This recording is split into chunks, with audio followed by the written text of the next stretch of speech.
Week 2 Tuesday lunch box recipe. இன்றைக்கி சன்னா மசாலா சப்பாத்தி தான்.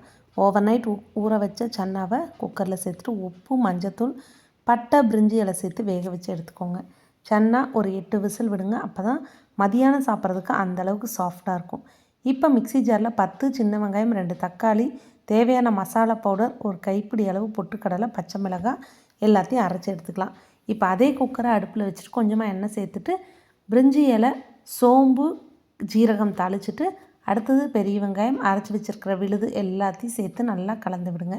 இதெல்லாம் நல்லா கொதிச்சிட்ருக்கிறப்ப கொஞ்சமாக இஞ்சி பூண்டு பேஸ்ட் சேர்த்துட்டு நம்ம மிக்ஸி ஜாரை கழுவிட்டு அதே தண்ணியும் சேர்த்துக்கோங்க. இப்போ வேக வச்சுருக்கிற சன்னாவை சேர்த்து விசில் விட்டு எடுத்திங்கன்னா அருமையான சன்னா மசாலா ரெடி ஆகிடும். எந்த வித கடையில் இருக்கிற மசாலாவும் வாங்காத வீட்டில் இருக்கிறத வச்சு செஞ்சுருக்கேன்.